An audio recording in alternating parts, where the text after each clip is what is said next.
Saudara-saudari yang dikasihi Tuhan Yesus Kristus, selamat bertemu kembali dalam program Arus Hayat Voice. Judul kali ini adalah Jangan Membangkitkan Kemarahan di dalam Hati Anak-anak. Pembacaan Alkitab saya ambil dari kitab Efesus pasal 6 ayat yang keempat. Dan kamu, bapak-bapak, janganlah bangkitkan kemarahan di dalam hati anak-anakmu, tetapi didiklah mereka di dalam ajaran dan nasihat Tuhan. Saudara-saudari, sebagai orang tua, kita perlu mengetahui apakah artinya membangkitkan kemarahan di dalam hati anak-anak. Itu berarti Anda menggunakan wewenang Anda secara berkelebihan, atau Anda menekan mereka dengan kekuatan fisik Anda. Sebab bagaimanapun Anda lebih kuat daripada mereka. Atau Anda menekan mereka dengan kekuatan uang.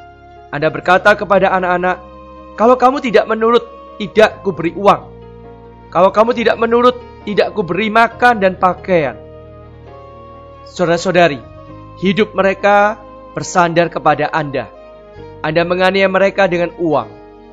Ada kalanya Anda menganiaya mereka dengan kekuatan fisik Anda atau dengan kemauan mutlak Anda, sehingga membuat mereka marah, jengkel. Pada suatu hari, segalanya akan ia lepas sama sekali. Ia ingin merdeka, serba bebas. Karena itu, orang tua jangan sekali-kali menggunakan wewenang secara berkelebihan, sehingga membangkitkan kemarahan di dalam hati anak-anak. Bagaimanapun, jangan sampai membuat anak-anak menjadi tegar dan memberontak. Saudara-saudari, ada sebuah kisah mengenai seorang anak yang di rumahnya dan di sekolahnya dipaksa membaca Alkitab. Ini bukan berarti orang tua tidak seharusnya mendorong anak-anaknya membaca Alkitab, melainkan Anda harus menarik mereka dengan menunjukkan kemustikaan Tuhan kepada mereka. Ibu dari anak tersebut adalah seorang Kristen KTP. Temperamennya sangat keras. Hingga pada suatu hari, ia bertanya kepada ibunya, kapan ia boleh bebas dari membaca Alkitab? Ibunya berkata, kalau ia sudah lulus sekolah menengah. Kemudian ia lulus sekolah menengah. Ia membawa 3 jilid Alkitabnya ke belakang rumah, lalu dibakarnya. Saudara-saudari, demikianlah Anda harus menarik anak-anak Anda secara otomatis. Jika tidak, mereka akan sangat gusar sekali dan apapun akan mereka lakukan. Memang, Anda menghendaki mereka menjadi anak-anak yang baik, tetapi begitu mereka beroleh kebebasan, mereka akan memberontak. Inilah artinya membangkitkan kemarahan anak-anak. Karena itu, janganlah kita membangkitkan kemarahan anak-anak kita. Hendaklah kita belajar menjadi orang tua, bersikap kasih sayang dan lemah lembut terhadap mereka, harus mempunyai kesaksian dan dapat menarik mereka. Selain itu, jangan sekali-kali menggunakan wewenang secara berkelebihan atas diri mereka. Wewenang hanya dapat dipakai seperlunya. Penggunaan wewenang yang berkelebihan akan membuat mereka menjadi kehilangan tekad mereka. Tidak saja demikian, bila anak-anak berlaku baik, orang tua harus memberi apresiasi atau penghargaan yang wajar kepada mereka. Ada orang tua yang hanya bisa memukul dan mengomel saja. Selain itu tidak.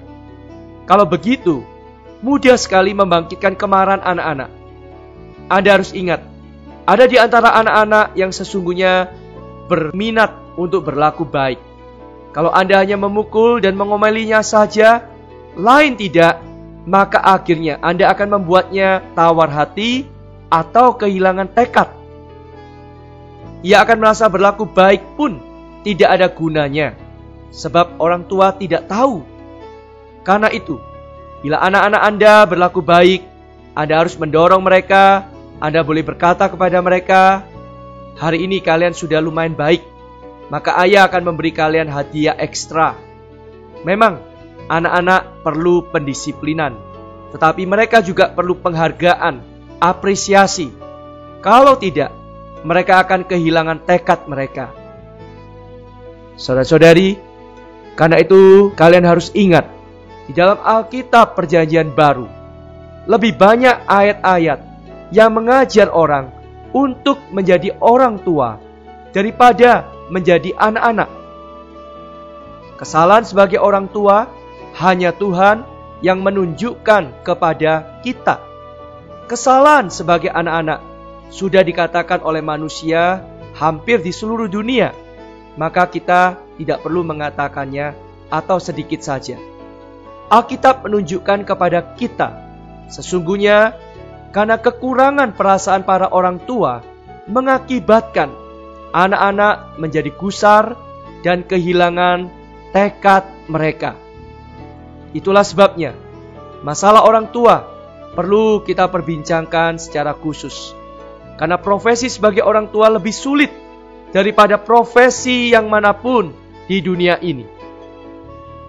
Para orang tua harus mencurahkan segenap semangat, kekuatan, membuang waktu untuk menjadi orang tua. Jangan sekali-kali tanpa perasaan. Saudara-saudari, sebagai orang tua, janganlah terburu-buru menuntut anak-anak kita mematuhi kita. Tetapi terlebih dulu, tuntutlah diri kita menjadi orang tua yang baik di hadapan Allah. Kalau Anda bukan orang tua yang baik, dengan sendirinya Anda bukan orang Kristen yang baik. Allah mengaruniakan anak-anak kepada orang tua, bukan menghendaki orang tua menjadi salib bagi anak-anak mereka, melainkan menghendaki orang tua belajar menghormati kebebasan, kepribadian, dan jiwa anak-anak di hadapan Allah. Mari kita berdoa. Tuhan Yesus, belas kasihanilah kami agar kami menjadi orang tua yang sesuai dengan kehendak-Mu. Kami menyadari kami masih banyak kekurangan, masih banyak perkara yang kami perbuat, sehingga kami sering membangkitkan amarah di dalam hati anak-anak kami. Tuhan Yesus, kami masih perlu belajar dalam banyak perkara, hidup di dalam Roh-Mu yang berhuni di dalam kami. Roh-Mu memimpin kami. Ya Tuhan, supaya kami sebagai orang tua bisa mengajar anak-anak, membimbing anak-anak kami seturut perintah dan nasihat-Mu. Di dalam nama Tuhan Yesus kami berdoa. Amin. Saudara-saudari, demikianlah firman Tuhan. Sampai bertemu di kesempatan berikutnya. Kasih karunia-Nya menyertai kita semua.